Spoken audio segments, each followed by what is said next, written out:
Hello everyone, welcome back. So आज हम start करने जा रहे हैं मोशन इन स्ट्रेट लाइन का लेक्चर 1 क्लास। ओके, तो आइए देखते हैं। सबसे पहले हम लोग जैसे कि इसका सिलेबस क्या है। ठीक है, स्ट्रेट लाइन का सिलेबस में सबसे पहले हम लोग फ्रेम ऑफ रेफरेंस देखेंगे। ठीक है, मोशन इन स्ट्रेट लाइन क्या होता है, इसका ग्राफ देखेंगे, अलग अलग पोजीशन टाइम का ग्राफ, स्पीड टाइम का, वेलोसिटी टाइम का ग्राफ, एक्सेलरेशन टाइम का ग्राफ, ये सारी चीज़ें इसमें हम लोग देखेंगे। ठीक है, और इनका अलग अलग डिफरेंशिएशन का कॉन्सेप्ट, इंटीग्रेशन का कॉन्सेप्ट इन पे कैसे लगता है मोशन पे। मोशन कितने टाइप के होते हैं, uniform motion, non uniform motion क्या होता है, average speed, instantaneous speed, instantaneous velocity, average velocity, ये सारी चीज़ें इसमें हम पढ़ेंगे और डिफरेंट डिफरेंट ग्राफ्स हैं। बहुत ही अच्छा चैप्टर है। और लास्ट में हमारा uniform acceleration motion, graphical treatment जो है, रिलेशन इसके बीच में, ये सारी चीज़ें इसमें हम पढ़ने वाले हैं। ठीक है, तो ये जो चैप्टर हमारा है मोशन स्ट्रेट लाइन ही बहुत अच्छा चैप्टर है। ठीक है, इसको हम लोग क्या कहते हैं, स्ट्रेट लाइन मोशन को, जिसमें केवल मोशन की बात होती है, उसके कॉज की बात नहीं होती है, उसको बोला जाता है काइनेमेटिक्स। ठीक है, इसको क्या कहा जाता है, ये आता है आपका, बोला जाता है काइनेमेटिक्स। ठीक है, जिसमें कॉज ऑफ मोशन की बात नहीं होती। कॉज ऑफ मोशन क्या होता है, फोर्स, यानी कि जिसमें फोर्स की बात नहीं होती वो आपका काइनेमेटिक्स में आता है। तो काइनेमेटिक्स में कौन कौन सी चीज़ें आती हैं, हाँ ये देख लेते हैं। ठीक है, इसमें मतलब हम क्या क्या पढ़ेंगे इसमें। ओके, तो इसमें सबसे पहले हम लोग पढ़ेंगे काइनेमेटिक्स में जो वेरिएबल्स हैं वो है हमारे डिस्टेंस, पहला है। ठीक है, और क्या है, डिस्प्लेसमेंट। ठीक है, ये सब क्या चीज़ें हमें आगे पढ़ते हैं। ठीक है, अगला हमारा है speed. Okay, speed and velocity. Okay, speed, velocity, displacement, distance. Next हमारा है acceleration. Okay, acceleration and time, इन सब का टाइम के साथ ग्राफ भी देखेंगे। लास्ट में है हमारा जर्क। ये बहुत ही कम देखने को मिलता है। इन सब चीज़ों के बारे में हम लोग जो पढ़ते हैं, इन सारी चीज़ों के बारे में स्टडी जो होती है उसे क्या कहते हैं, काइनेमेटिक्स कहा जाता है। ठीक है, और हम पढ़ रहे हैं सबसे पहले इसमें मोशन इन स्ट्रेट लाइन। ठीक है, तो स्ट्रेट लाइन मोशन यानी इसे हम लोग 1D मोशन भी कहते हैं। डी का मतलब होता है डायमेंशन। ठीक है, 1 डायमेंशन, 1 डायमेंशनल मोशन कहते हैं मोशन इन स्ट्रेट लाइन। इसको रेक्टिलिनियर मोशन भी कहा जाता है, रेक्टिलिनियर मोशन कहा जाता है स्ट्रेट लाइन में। ठीक है, 2D मोशन कैसे होते हैं, 2 डायमेंशनल मोशन मतलब सर्कुलर मोशन, जैसे समझ लीजिए एग्जांपल के लिए। ठीक है, अगर किसी पॉइंट पे आप देख रहे हैं कोई चीज़ जा रही है तो यहाँ पे इसके वेलोसिटी यहाँ ऐसे है, फिर इसका डायरेक्शन चेंज हो रहा है, वेलोसिटी का मैग्नीट्यूड सेम है, तो जिसके डायरेक्शन चेंज होता रहता है उसको हम लोग क्या कहते हैं, अलग अलग पॉइंट ऑफ टाइम पे, वो हमारा जिसके मतलब 2 डायमेंशन होते हैं उसको 2D कहा जाता है। जैसे प्रोजेक्टाइल मोशन ले लीजिए। ठीक है, प्रोजेक्टाइल मोशन है तो प्रोजेक्टाइल मोशन में अलग अलग जगह पे देखिए इसकी वेलोसिटी चेंज हो रही है, डायरेक्शन चेंज हो रहा है, इसको 2D मोशन कहते हैं। और एक हमारा होता है नेक्स्ट हमारा 3 डायमेंशनल। ठीक है, जो हम आगे पढ़ेंगे 1D 2D, अभी तो हम 1D पढ़ रहे हैं।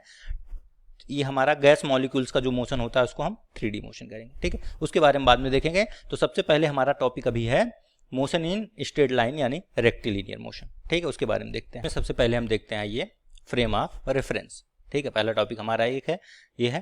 ठीक है, तो रेफरेंस क्या होता है, हमें ये क्यों पढ़ना पड़ता है कि कोई भी चीज़ अगर आप नाप रहे हैं या डिस्टेंस लेना है, एग्जाम्पल के लिए लीजिए, मान लो आप कोई बॉल फेंक रहे हैं यहाँ से। ठीक है, यहाँ पे आपने कोई बॉल उछाली। ठीक है, वो कुछ दूरी, कुछ डिस्टेंस, इतनी डिस्टेंस की, या वो कह रहा है कि राइटर कह रहा है कि h मीटर। ठीक है, h मीटर डिस्टेंस ट्रेवल किया है इसने।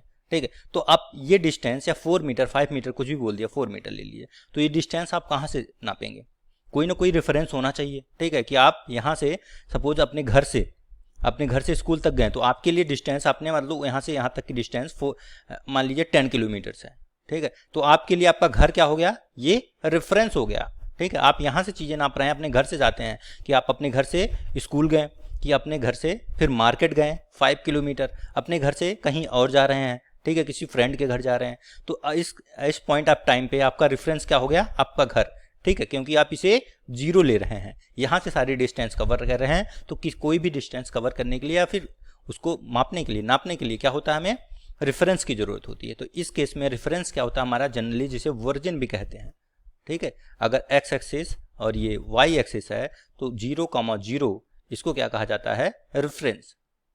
ये आपका रेफरेंस है किसी भी चीज़ के लिए, डिस्टेंस के लिए, जहाँ पे दोनों इंटरसेक्ट हो रहे हैं एक्सिस, उसको कहा जाता है रेफरेंस। ठीक है, तो इसलिए हमें किसी भी यूनिट को मेजर करने के लिए एक रेफरेंस, एक जनरल रेफरेंस की ज़रूरत होती है, इसलिए हमें रेफरेंस पढ़ते हैं।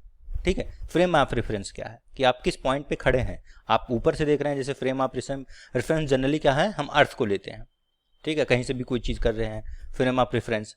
और बाद में हम जब इनर्शिया वाला चैप्टर पढ़ेंगे तो इसमें रेफरेंस का बहुत ज़्यादा काम है, रेफरेंस की पॉइंट ऑफ व्यू क्या है आपका, वो ज़्यादा समझ में आएगा। ठीक, अभी हम बेसिक देख रहे हैं, तो इसमें आइए आप आगे पढ़ते हैं। तो सबसे पहले हमने देखा था क्या है, ऊपर हमने देखा था कि हमारे काइनेमेटिक्स में क्या है, distance, displacement, speed, velocity, acceleration, ये सारी चीज़ें। ठीक है, तो हम लोग धीरे धीरे, पहला लेक्चर है, इसमें हम लोग ज़्यादातर पढ़ेंगे डिस्टेंस, डिस्प्लेसमेंट के बारे में, स्पीड और वेलोसिटी के बारे में थोड़ा सा। तो सबसे पहले आइए हम देखते हैं कि डिस्टेंस और डिस्प्लेसमेंट क्या होता है। ठीक है, इनमें बहुत से कन्फ्यूजन होता है लोगों को, तो देखते हैं हमको इसका अंतर देखेंगे। तो डिस्टेंस और डिस्प्लेसमेंट में क्या डिफरेंस है, दोनों अगर देखें तो चेंज इन पोजीशन होते हैं। ठीक है, जैसे आप कहते हैं कि हम इतना डिस्टेंस ट्रेवल किया, हमारी गाड़ी ने 10 किलोमीटर 5 किलोमीटर डिस्टेंस ट्रेवल किया, तो मेन जो है इसमें क्या डिफरेंस होता है, अगर हम देखें तो डिस्टेंस जो हमारा होता है वो स्केलर क्वांटिटी होती है, scalar. Okay, scalar and vector के बारे में पढ़ा है। और डिस्प्लेस हमारा क्या होता है, वेक्टर क्वांटिटी होती है। क्या होता है स्केलर, आइए देख लेते हैं थोड़ा सा इसमें, कि जो स्केलर क्वांटिटी होती है उसमें केवल मैग्नीट्यूड होता है, ओनली मैग्नीट्यूड, नो डायरेक्शन। और वेक्टर क्वांटिटी में क्या होता है, बोथ मैग्नीट्यूड एंड डायरेक्शन। ठीक है, बोथ मैग्नीट्यूड एंड डायरेक्शन। ठीक है, जो भी क्वांटिटी में मैग्नीट्यूड एंड डायरेक्शन दोनों होते हैं उनको हम लोग क्या कहते हैं, वेक्टर क्वांटिटी। और जिसमें केवल मैग्नीट्यूड होता है, नो डायरेक्शन होता है, उसको स्केलर क्वांटिटी कहा जाता है। तो डिस्टेंस हमारा स्केलर क्वांटिटी है, डिस्प्लेसमेंट क्या है, वेक्टर क्वांटिटी होती है। ठीक है, और साथ ही साथ जो डिस्टेंस डिस्प्लेसमेंट होता है, इसको कहा जाता है shortest distance covered by any particle between from initial position to final position. Okay, ये इसकी डिफिनेशन हो गई। ओके, ये आपका मेन पॉइंट है कि शॉर्टेस्ट डिस्टेंस होती है। इसको समझने के लिए हम एक एग्जांपल लेते हैं। ठीक है, मान लो कोई पॉइंट है, आप ही समझ लीजिए कि आप मान लो एक कोई पोजीशन है, दो पोजीशन है, ये पॉइंट हमारा ए है, ये बी है, यहाँ से जाना है। तो यहाँ से इन दोनों को जाने के, इनके बीच में जाने के लिए किस तरीके से जा सकते हैं, आप देखिए यहाँ से ऐसे जा सकते हैं, ये तरीका एक हो गया। यहाँ से सीधे सीधे ऐसे जा सकते हैं, ये दूसरा तरीका हो गया। या आप ऐसा करें कि घूम के ऐसे ऐसे फिर यहाँ पहुँचे, ये तीसरा तरीका होगा। तीन तरीके और बहुत सारे तरीके हैं, ऐसे घूम के इधर से जाएं। ठीक है, मान लो ये तीन तरीके हैं, इस तीन तरीके से ए से बी से तक पहुंचा जा सकता है। ठीक है, तो अब इसमें देखिए क्या होता है, जैसा मैंने बताया डिस्प्लेसमेंट क्या है इसमें, शॉर्टेज डिस्टेंस। तो शॉर्टेज डिस्टेंस किसने कवर की, ए से बी के बीच में शॉर्टेज डिस्टेंस क्या हो जाएगी, 2। इसका मतलब है कि 2 हमारा क्या हो जाएगा, यहाँ पे डिस्प्लेसमेंट होगा ये। बाकी 1 और 3 ये दोनों भी ये दोनों क्या हो जाएंगी, 1 और 3 ये दोनों हो जाएगा डिस्टेंस। ठीक है, इन दोनों के बीच की डिस्टेंस, क्योंकि इसमें शॉर्टेज डिस्टेंस नहीं आता। तो जो शॉर्टेज डिस्टेंस हमारा है उसको कहते हैं डिस्प्लेसमेंट। और 1 और 3 किसके अंदर आ जाएंगे, हमारा डिस्टेंस के अंदर। तो यहाँ से आप एक चीज़ देख सकते हैं कि डिस्प्लेसमेंट हमारा शॉर्टेस्ट होता है। तो यहाँ से आप एक फॉर्मूला लिख सकते हैं कि डिस्प्लेसमेंट जो होता है, डिस्प्लेसमेंट हमेशा क्या होता है, छोटा होता है या बराबर भी होता है डिस्टेंस के। इसको डिस्टेंस भी कह सकते हैं, किससे, डिस्टेंस के। बोल सकते हैं कि distance is greater than always equal to displacement, greater than और इक्वल डिस्प्लेसमेंट। ठीक है, बहुत ही इंपॉर्टेंट है, इसको आप लोग याद रखना। ठीक है, मोस्ट इंपॉर्टेंट है, तो इसको याद रखना। ठीक है, नेक्स्ट पॉइंट हमारा आते हैं, इस पर कुछ एग्जाम्पल्स देखते हैं। ठीक है, थोड़ा सा इसको पॉइंट को क्लियर करने के लिए डिस्टेंस और डिस्प्लेसमेंट को कुछ एग्जाम्पल देखेंगे तो आपका कॉन्सेप्ट यहाँ से क्लियर हो जाएगा। सपोज है कोई पॉइंट है ए से बी।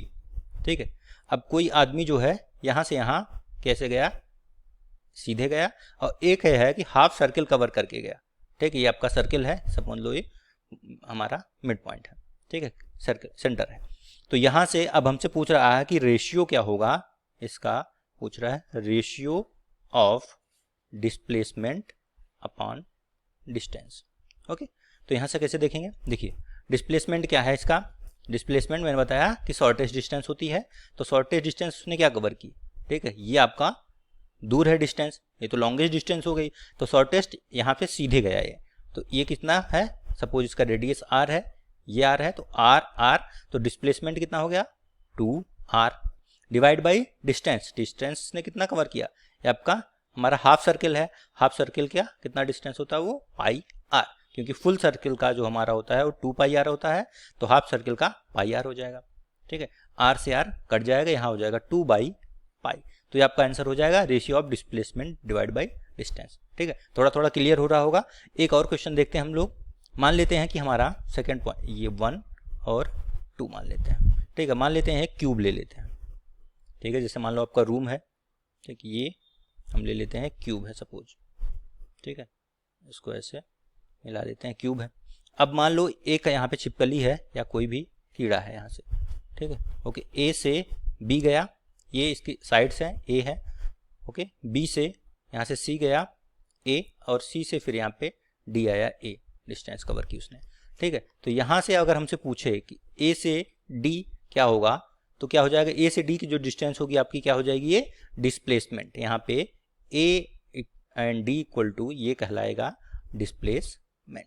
ओके, क्योंकि यहाँ से ये आपकी शॉर्टेस्ट डिस्टेंस है, और इसकी जो वैल्यू होती है वो होती है √3a।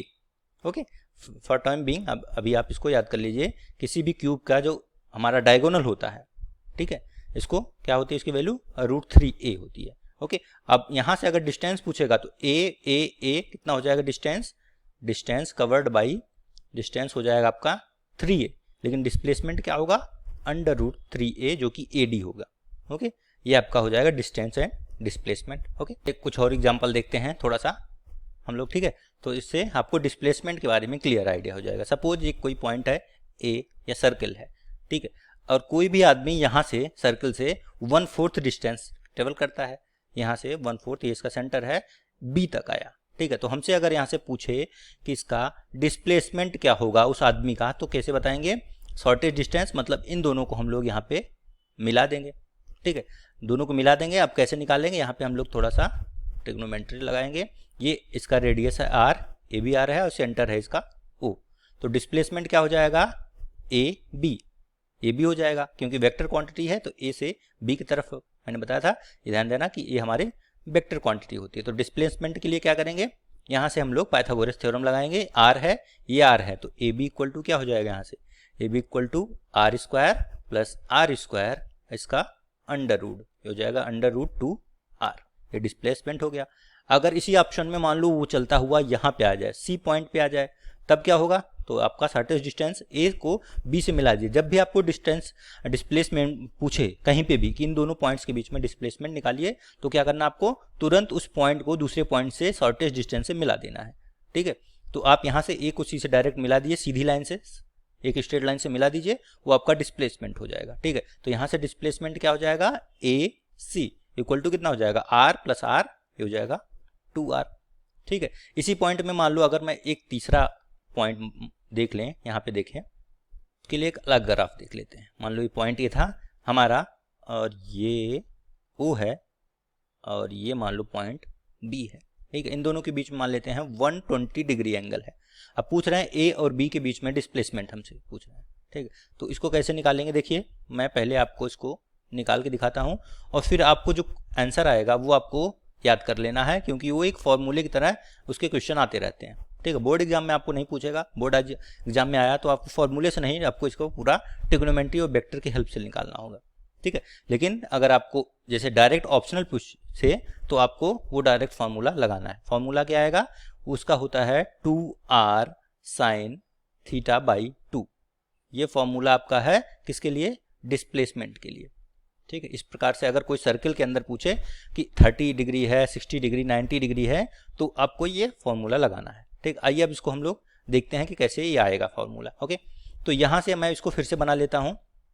यहाँ पे देखिए आपका ऐसा है, देन ऐसा, और फिर ऐसा। ठीक है, तो ये क्या हो जाएगा हमारा, यहाँ से यहाँ तक O से ये हमारा क्या हो जाएगा R1। ठीक है, और ये आपका R2, और यहाँ पे मैं इसको D मान लेता हूँ, ये डिस्प्लेसमेंट को D।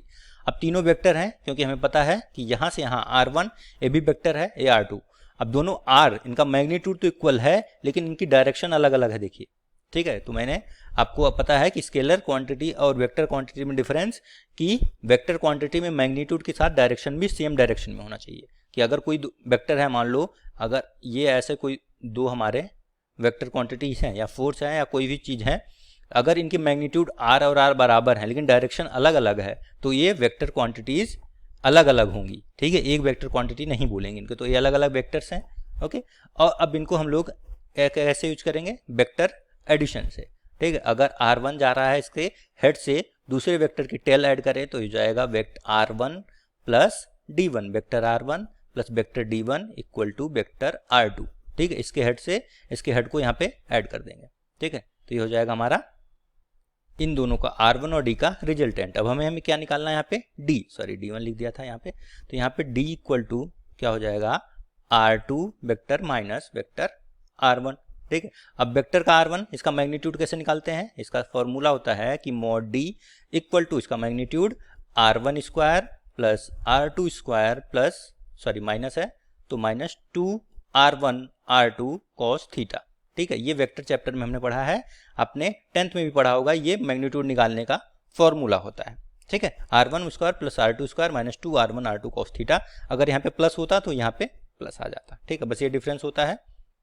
तो यहाँ पे इसको सॉल्व करेंगे। अब देखिए हमारा r1 और r2 दोनों की मैग्नीट्यूड क्या है, इक्वल है, तो क्या हो जाएगा ये r square plus r square minus 2r square cos theta, तो यहाँ से अगर हम इसमें 2r स्क्वायर कॉमन ले लेंगे तो ये 1 माइनस कॉस थीटा आ जाएगा। अब सिंस हमें पढ़ा है कि 1 माइनस कॉस थीटा क्या होता है, 2 साइन स्क्वायर थीटा बाई 2 होता है, ट्रिग्नोमेट्री में आपने पढ़ा होगा।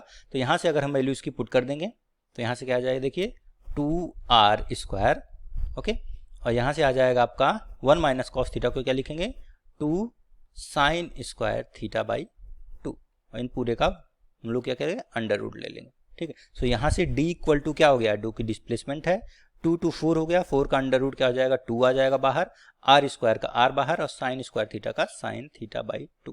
तो ये हमारा फाइनल आ गया displacement 2r sine square theta by 2।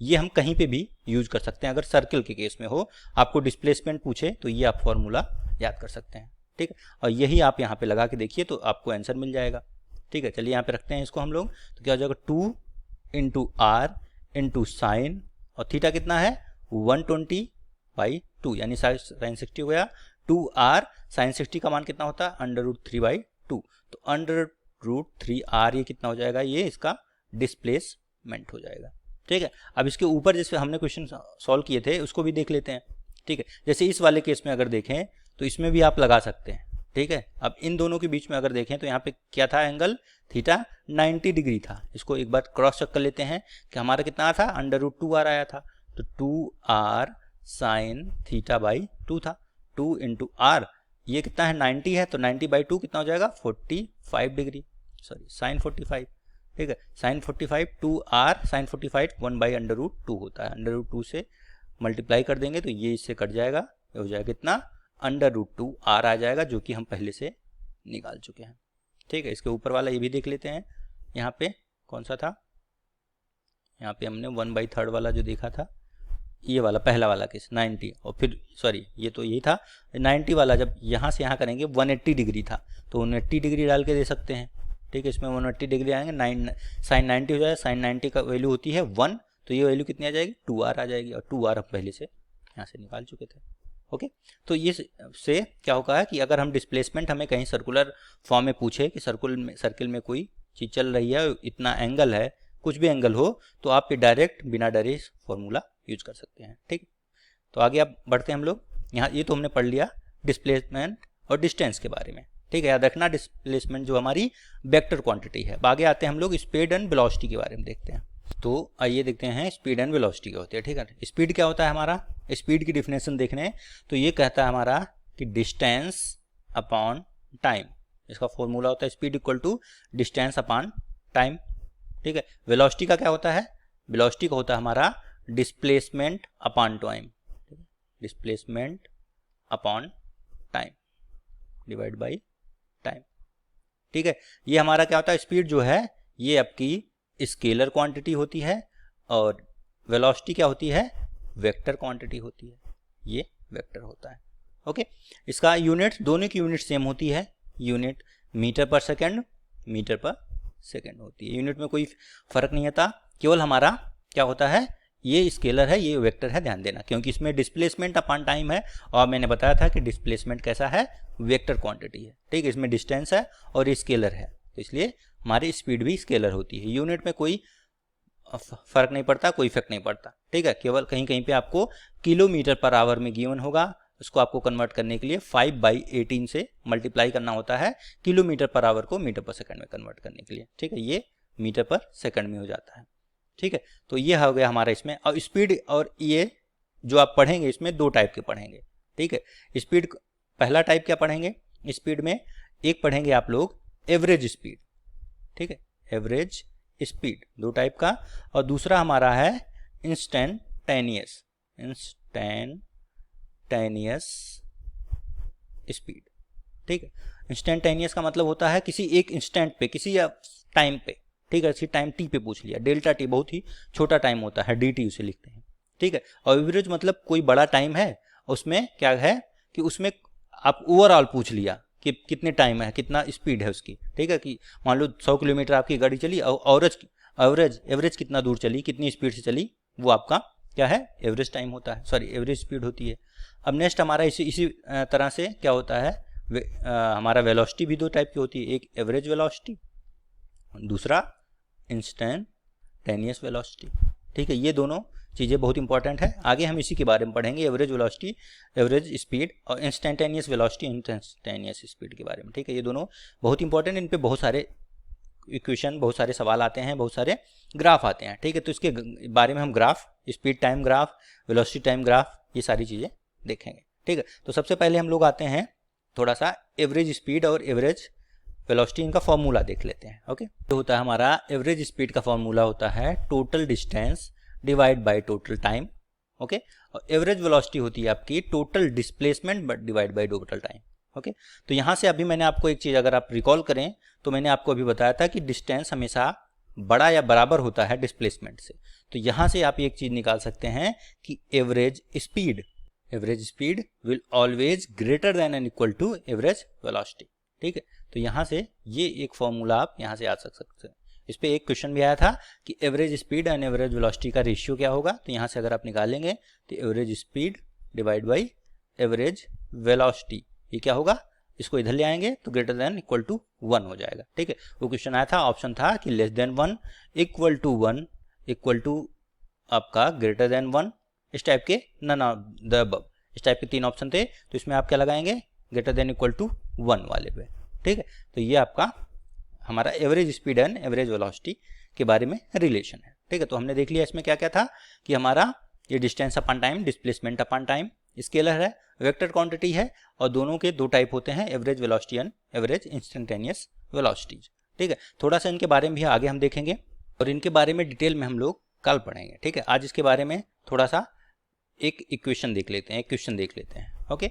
और एवरेज वेलोसिटी, एवरेज स्पीड और इंस्टेंटेनियस वेलोसिटी, इन सब के बारे में कल नेक्स्ट लेक्चर में डिटेल में पढ़ेंगे। मान लो कोई आदमी है, वो यहाँ से किसी एक पॉइंट से जो है क्या करता है कि 5 किलोमीटर या 5 मीटर ले लीजिए, 5 मीटर ईस्ट में चलता है बी पॉइंट तक, ओके। और फिर यहाँ से वापस आ जाता है जो है 3 मीटर सी पॉइंट तक। तो हमसे पूछ रहा है कि अगर हमसे एवरेज स्पीड और एवरेज वेलोसिटी पूछ रहा है तो कैसे निकालेंगे, ओके। टाइम मान लो ये 3 सेकंड में गया यहाँ तक और सी तक 1 सेकंड में वापस आया, ठीक है। तो एवरेज स्पीड अगर आपको निकालनी है तो एवरेज स्पीड क्या हो जाएगी, अभी हमने पढ़ा था कि टोटल डिस्टेंस, तो टोटल डिस्टेंस यहाँ कितना ट्रेवल किया उसने, 5 मीटर यहाँ से और 3 यहाँ से, 5 3 8, 5 + 3 डिवाइड बाई टाइम, टोटल कितना लगा 3 + 1 4, ओके। 3 सेकेंड 1 सेकेंड, ठीक है, ये सेकेंड है। तो हो जाएगा 5 3 8, 8 डिवाइड बाई 4, यानी कि हो जाएगा ये आपका 2 मीटर पर सेकेंड, ये इसकी एवरेज स्पीड हो जाएगी। एवरेज वेलोसिटी अगर यहाँ से निकालें तो एवरेज वेलोसिटी, ओके। अब एवरेज वेलोसिटी के लिए मैंने बताया था कि टोटल डिस्प्लेसमेंट होता है। तो यहाँ से यहाँ तक आया शॉर्टेस्ट डिस्टेंस, ये क्या हो जाएगा, इन दोनों के बीच की डिस्टेंस, ये आपकी शॉर्टेस्ट डिस्टेंस हो जाएगी। कि जहाँ इनिशियल पॉइंट और फाइनल पॉइंट के बीच की जो डिस्टेंस होती है डिस्प्लेसमेंट होती है, ठीक है। ये तो यहाँ से ए और सी के बीच की डिस्टेंस कितनी बची, 5 में से 3 गया, 2 आ गई, तो टोटल डिस्प्लेसमेंट हो गया 2 मीटर, ओके। और टोटल टाइम कितना लगा, टोटल टाइम हमारा हो जाएगा है 4 सेकेंड्स, ओके। तो यहाँ से क्या जाएगा 2/4, यानी कि 1/2 मीटर पर सेकेंड, ठीक है। एवरेज वेलोसिटी हमारा आंसर हो गया, ठीक है। ये पहले का एवरेज स्पीड, एवरेज वेलोसिटी, ठीक है। वेलोसिटी जो हमारी, इनमें बहुत सारा कन्फ्यूजन होता है, तो याद रखना कि ये दोनों सेम क्वांटिटी नहीं है। ओके, अलग अलग होती हैं क्योंकि इसमें डायरेक्शन का रूल होता है। ओके, ये वेक्टर क्वांटिटी होती हैं। तो अभी तक हमने इसमें क्या क्या पढ़ा, अगर हम लोग सिलेबस में आए तो हमने पढ़ा इसमें रेफरेंस, मोशन स्ट्रेट लाइन में अभी हमने केवल इसके बारे में पढ़ा, थोड़ा स्पीड के बारे में देख लिया, वेलोसिटी क्या होती है, ठीक है, average speed, average velocity, instantaneous के बारे में अभी नहीं देखा, आगे देखेंगे, ठीक है। यूनिफॉर्म, नॉन यूनिफॉर्म, बाकी चीज़ें, एक्सेलरेशन, इनके बीच में ग्राफ, तो अगला वाला चैप्टर ही बहुत ही जो है इंटरेस्टिंग होने वाला है। उसमें हम बहुत सारे ग्राफ पढ़ेंगे और बहुत सारे क्वेश्चन सॉल्व करेंगे, ठीक है। इनकी डेफिनेशन देखेंगे, uniform motion, non uniform motion, ये सब चीज़ें क्या होती हैं।